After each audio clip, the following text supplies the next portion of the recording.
Pas de soucis. Bonjour, alors la deuxième étape, après le boulage des pâtes, ma pâte boulée, donc que j'ai déjà un petit peu aplatie, comme ceci. Je farine bien. Je la pose, je farine des deux côtés. Je l'appuie au centre en essayant de garder les bordures.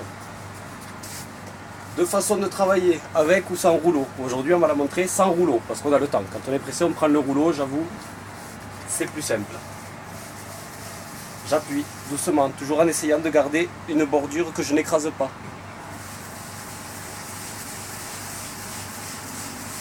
On tourne, on tourne, on tourne jusqu'à obtenir le diamètre souhaité. On retourne, on reprend de la farine. Pas hésiter à bien fariner pour pas que ça colle, surtout. Après, c'est pas un problème. On enlèvera la farine comme ceci. On tape. On tape, on dégage un peu de farine pour pas qu'il y en ait trop sous la pizza après. Mais il faut la laisser un peu pour pouvoir décoller la pizza du plan de travail quand même.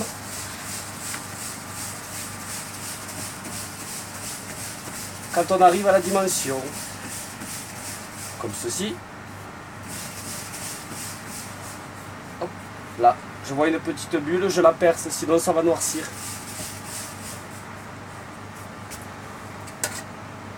La tomate, on va faire une classique jambon champignon, pizza aimée de tous, ou du plus grand nombre surtout.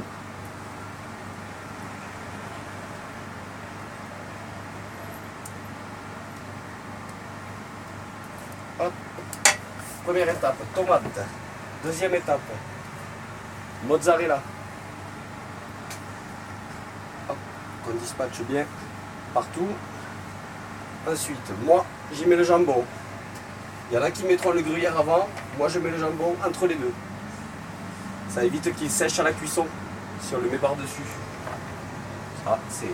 Après, chacun trouve midi à sa porte, mais c'est ma méthode, chacun la sienne. Hop.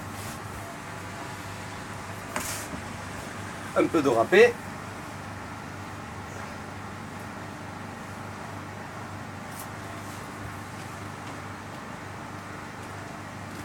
Quelques champignons.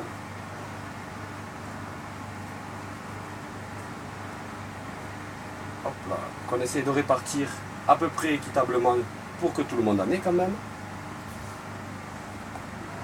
Et je remets un petit peu de râpé. Les olives, parce qu'une pizza sans olives, c'est pas une pizza. Et alors, dernière étape, enfourner. Il faut que la pelle soit chaude. Si la pelle est froide, la pizza va coller sur la pelle. Je fais glisser. Et je fais glisser dans 5 minutes.